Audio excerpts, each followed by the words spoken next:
Pasta তো অনেকভাবে বানিয়ে খেয়ে দেখেছেন, কিন্তু একবার আমার মতো এইভাবে ঝরঝরে করে চিকেন পাস্তা বানিয়ে খেয়ে দেখুন। মুখে দিলেই যে কোথায় হারিয়ে যাবেন আপনারা নিজেরাই জানবেন না, এতটাই টেস্ট হয় এই চিকেন পাস্তা।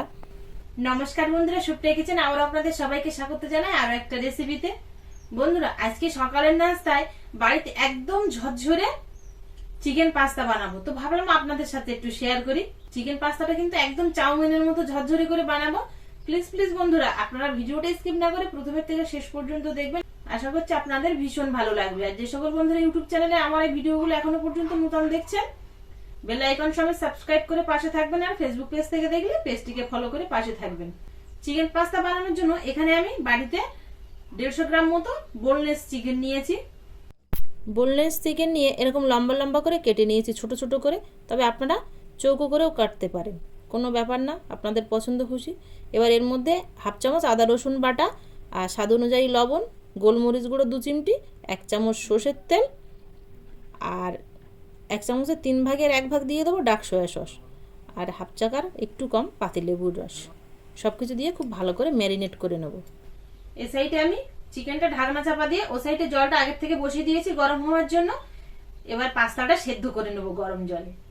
আমি একটা স্টিলের পাত্রে কিছুটা জল গরম করতে বসিয়েছিলাম, এর মধ্যে কিছুটা পরিমাণ সাদা তেল দিয়ে দেবো। আপনারা যে কোনো পাত্রে এটা ভাপিয়ে নিতে পারেন। এবার 1 বাটি পাস্তা দিয়ে এর মধ্যে একটু নাড়াচাড়া দিয়ে নেবো। এবার এ সাইডে একটা ঝাঁঝরি নিয়েছি, এর গায়ে একটু সাদা তেল মাখিয়ে নেব।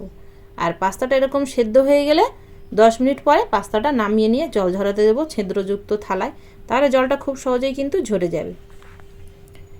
এবার যেই ঝাঁঝরিতে আমি তেল মাখিয়ে রেখেছিলাম তার মধ্যে অর্ধেকটা চিকেন দিয়ে এই চিকেনটা পুড়িয়ে নেব। আপনারা চাইলে শিকের সাহায্যেও কিন্তু পুড়িয়ে নিতে পারেন। শিকের মধ্যে ফুটিয়ে দিয়ে আমার কাছে নেই, তো সেই জন্য আমি ঝাঁঝরির উপরে দিয়ে এইভাবে উল্টে পাল্টে সেঁকে নিচ্ছি। আর এটা সেঁকতে সেঁকতে কিন্তু সেদ্ধ হয়ে যাবে। এগুলো সেঁকা হয়ে গেছে, এবার নামিয়ে নেব। আর একটু পোড়া পোড়া মতো হয়েছে, এগুলো তুলে ফেলে দেবো, দিয়ে আবার বাকিটুকু এর মধ্যে দিয়ে একইভাবে পুড়িয়ে নেব।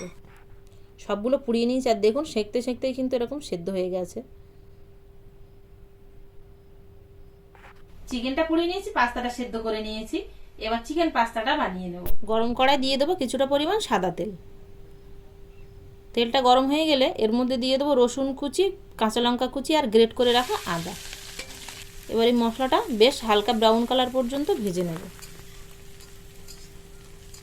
হালকা একটু কালার আসতে শুরু হয়েছে, এবার এর মধ্যে চিকেনগুলো দিয়ে দেবো। তারপর আরও কিছুক্ষণ ভেজে নেব। বেশ পুরোপুরি এরকম ব্রাউন কালার হয়ে গেছে মশলাগুলো ভাজাটা।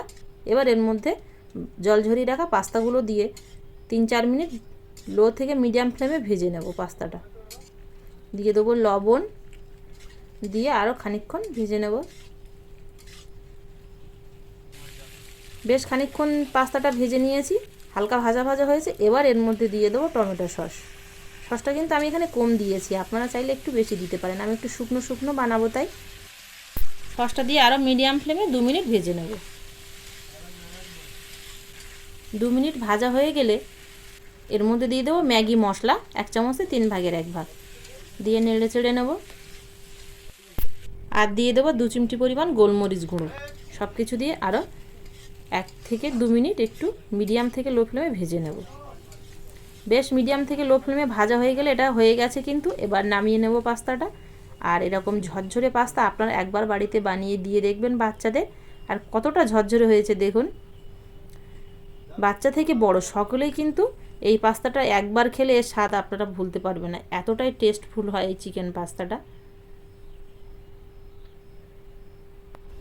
পাস্তাটার মধ্যে কিন্তু আমি কোনো গ্রেভি রাখিনি, একদম শুকনো ঝরঝরে করে বানিয়েছি। আপনারা চাইলে একটু গ্রেভি করেও বানাতে পারেন সসটা বেশি দিয়ে, কিন্তু আমি ঝরঝরে করে বানিয়েছি। আর টেস্টটা বন্ধুরা খেতে হয়েছে দারুণ। আপনারা একবার আমার মতো এইভাবে বানিয়ে খেয়ে দেখবেন, আশা করছি আপনাদের ভীষণ ভালো লাগবে। আর বাচ্চাদের তো ভীষণ ভালো লাগবে, টিফিনে আপনারা দিয়ে দেখবেন। রেসিপিটা কেমন হলো অবশ্যই কমেন্টে জানাবেন। ভালো লাগলে আপনাদের বন্ধুদের কাছে শেয়ার করবেন। আবারও দেখা হবে আপনাদের সাথে পরবর্তী নতুন কোনো ভিডিওতে। ততক্ষণ আপনারা সবাই ভালো থাকবেন ও সুস্থ থাকবেন।